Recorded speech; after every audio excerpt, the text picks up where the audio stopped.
Well, hi guys, it's that time. It's our Bible teaching snippet of the day. Well, today I'm not going to pick up, I had planned to, by the way. I said something about going on and picking up on my teaching about these two words, aeon and aeonius. But today, I think I'm going to do one more Q&A. Yesterday, I did a Q&A basically covering, well, if everybody ultimately will be reconciled to God, why should we even evangelize and just let them live any way they want and let God handle all of that later on in eternity? After they die? Well, the answer to that is clearly that we want the very best for people, don't we? I mean, I want people to know what I know about living in the kingdom and following Jesus, so their lives will be fulfilled. They will live the life that they were created to live, right? And they won't have the troubles of the world because Jesus has overcome all of that. And we want them to live in peace, because he promised us that. So yes, we want to evangelize and we want people to start following Jesus now because we love them and we want the very best for them.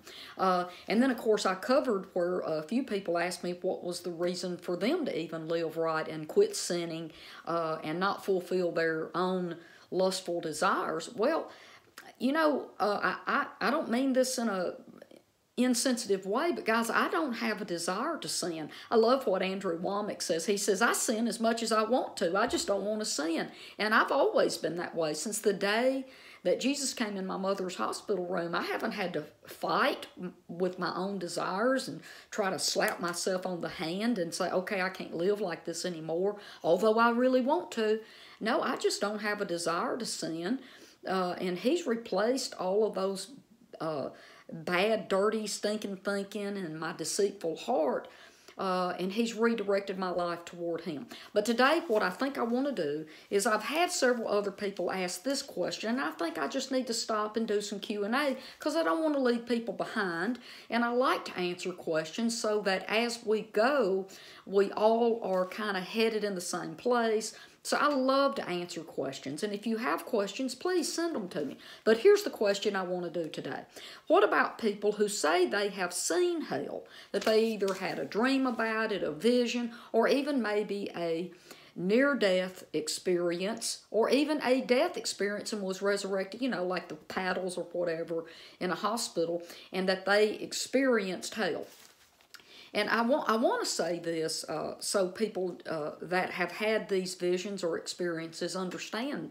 I don't make light of that at all. And I am never ever going to tell anyone who believes that they have seen or visited hell, been shown what hell is like, or someone who claims to have been in heaven or claims to have actually seen Jesus. I'm not ever going to tell anybody that they're wrong. I don't have that right to do that, and I would never impose that on anybody to make them think that what they thought they saw or did see was not correct. But I do want to say this, okay? As far as folks that say that they've been to hell or seen hell, this is really where I kind of fall on this, okay? What they saw is what was already in their subconscious of what they believed, okay? So if we all are conditioned to believe things from early childhood, and especially if you're in the South or in the United States even, you're going to hear about hell if you're anywhere near religious people or in churches. So, and even if you don't remember it, even as a little kid, you could have been sitting there listening to that and it's imprinted in your subconscious. So let me, and a lot of people are like, oh no, that can't be, but let me connect some stuff to you so you can see that this is actually very much possible. So what they saw is probably based on their own conscious, unconscious, even their unconscious. Sometimes it's their conscious, what they already believe, and they know that's what they believe. Sometimes it's an unconscious belief that comes through in a vision or a dream, okay? And that's why some people who are not even saved and don't even believe in Jesus have a vision of heaven because they don't believe in hell, and vice versa. We have different people having different accounts, okay? Now, let me say this. Sometimes a vision of what somebody sees people in torment you'll recall I've said this more than once, and I do believe there will be a judgment and a punishment, but that punishment is only for a period of time with a goal of correcting the person, okay, burning away the dross, burning away the hay and stubble, purifying. It's God's pool of purification, and so it's purifying and burning away and getting rid of anything that's unholy and not of God out of them. Now, if we see that as flames, that's okay, except for that it's actually the word fire in the Greek. The Greek word for our English word fire is P-U-R, pure, and that's where we get our English words to pure or purify, to make pure, and things like that. So a lot of times when we cook something, it's to purify it, okay? So it's not, fire is not always so it can be destroyed. And that's what the Bible means by God is a consuming fire, is He will consume anything that is not good in us, right? Okay, so now, let me connect the rest of this with what people believe they saw based on their subconscious belief or even their conscious belief.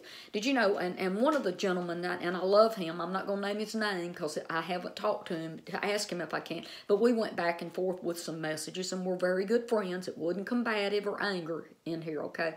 But we were just talking about, and he says, how is it that people say they've been to hell, and are you saying that they haven't been? And I told him, I said, well, you know, when I was a little girl, I would dream about Santa Claus. Now, we all know Santa Claus. I hope nobody's got kids around that believe in, but, you know, our parents will tell us as little kids that Santa Claus is real, right? And we need to be good, so Santa will come and see us. We even have Santa all over the TV, all in our house. We even go to the retail stores and have little kids sit on Santa Claus's knee. You know, and there's hundreds and hundreds and hundreds of thousands of Santa Clauses all over the place, and some are skinny, some are fat. Most of them have white hair, white beard, a red suit, a big black belt, and the black shoes and all of that, right? Did you know little kids actually have dreams about Santa Claus? And we all know Santa Claus is not real, correct? Let's talk about the Easter Bunny. Little kids will dream about the Easter Bunny. How about the Tooth Fairy? You know, so what it is sometimes we have dreams, and even little kids will watch cartoons and they will dream about those cartoons because it's implanted and printed on their subconscious. And look, I'm not making light of anybody and what they believe they've seen or any of that. I'm just saying that even if what they saw is 100% accurate, the Bible does not, in its original Greek writing, not in your King James English Bibles that was rewritten, a handful of words here and there, that was changed from Greek to Latin to English, and we moved some words around through, it's called being lost in translation.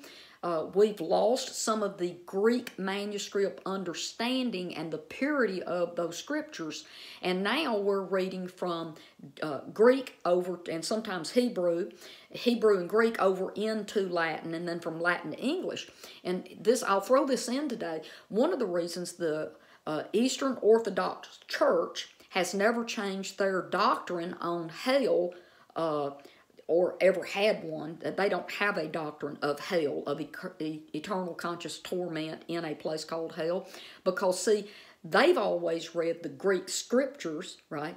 And they speak Greek, so there's no loss in translation for them, either in their Bibles or in their own language, like we've seen in the United States. So what happened is the Latin Vulgate had theology put into their Bibles when they translated it over to the Latin Vulgate by St. Jerome, and then from there we took their translations and came out with our translations from the Latin Vulgate, which has given us in our own Bibles, honestly guys, we've got contradictions in the Bible. And we just somehow through religion try to make those seem like they're not contradicting each other, but in all honesty, in our American Bibles, we've got lots of contradictions, and the reason for that is we lost some understanding from the Latin Vulgate into the English. But watch, the Greek the Greek-speaking people, the Eastern Orthodox Church, has never changed their doctrines because they've never changed their Bibles, and they've never changed their doctrines because they've always understood, spoke, and read Greek.